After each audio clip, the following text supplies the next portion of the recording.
France Inter, le 13-14. C'est la France, le mardi à 13h51. Cyril Petit du journal Ouest France nous raconte ces petites histoires qui en disent long. Et aujourd'hui, Cyril, petites histoires dans la nature. Et je vous emmène, Jérôme, aux herbiers en Vendée pour un atelier d'identification des vers de terre. Une quinzaine d'enfants les font sortir avec un mélange eau-moutarde, puis les rincent de suite avant de les observer.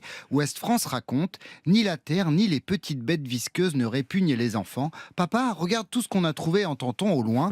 Noé, lui, aime bien prendre les vers de terre dans ses mains. Parfois, je vais les donner à manger à nos poules.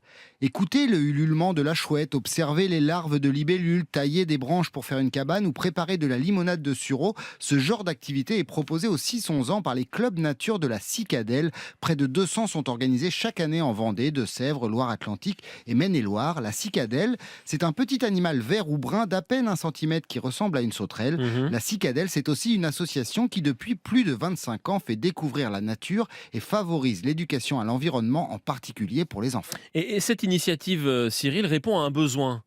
Oui, témoignage recueilli auprès de l'animateur de l'expérience Vers de Terre, François-Xavier Richard. Le club nature, c'est la reconnexion avec l'extérieur. Il y a un décrochage à ce niveau. Les enseignants le disent, certains enfants ne sortent quasiment plus de chez eux. Christian Maudet, le président de la Cicadelle, complète. Si on ne sait pas ce qu'est la biodiversité, on ne risque pas de la protéger. Elle chute dans l'indifférence générale malgré le constat alarmant des études scientifiques. Et un sondage a confirmé cette déconnexion de la nature.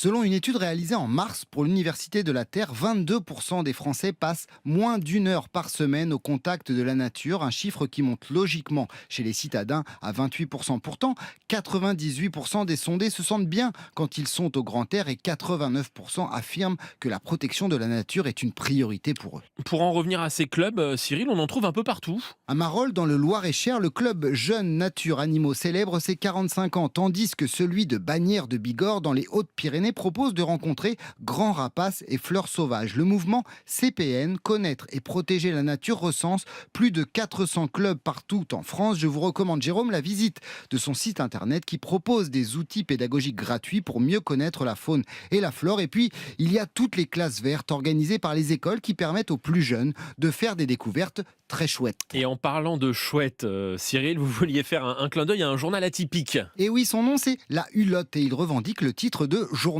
le plus lu dans les terriers, mais pas seulement, car il compte 140 000 abonnés dans 70 pays, ce n'est pas rien.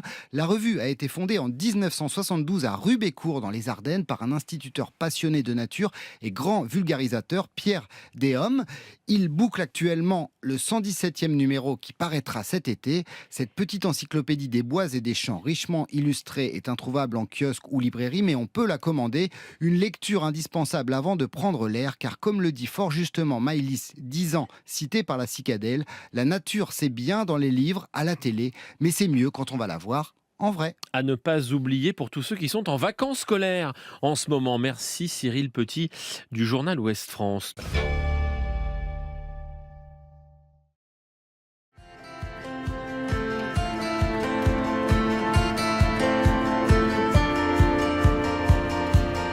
Malgré nos vies qui s'emballent dans une époque folle où un rien nous détourne du simple instant présent, alors que tout s'envole avec le temps.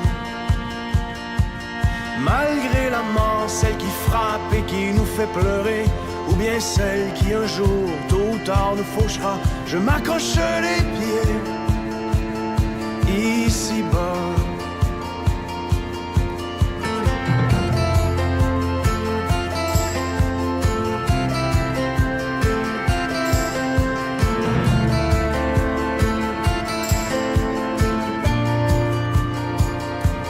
Malgré l'amour, celui qui nous fait vivre d'espoir, qui parfois fait si mal quand on reste sur le seuil d'une trop courte histoire, sans qu'on le veuille. Malgré la haine qui souvent nous retombe sur le nez et les caves qui s'abreuvent de ce triste crachat, je m'accroche les pieds ici-bas.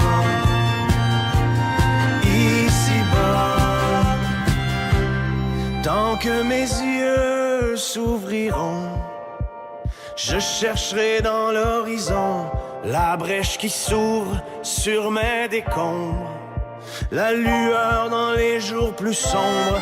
Tant que mes pieds marcheront, j'avancerai comme un con, avec l'espoir dans chaque pas, et ce jusqu'à mon dernier souffle ici-bas.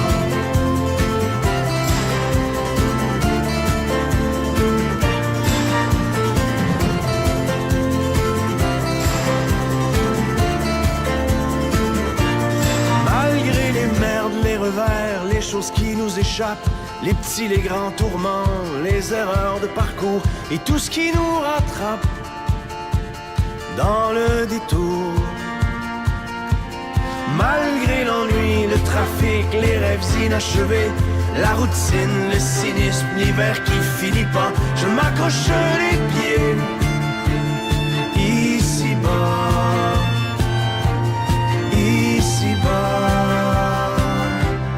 Tant que mes yeux s'ouvriront, je chercherai dans l'horizon la brèche qui s'ouvre sur mes décombres, la lueur dans les jours plus sombres. Tant que mes pieds marcheront, j'avancerai comme un con, avec l'espoir dans chaque pas, et ce jusqu'à mon dernier souffle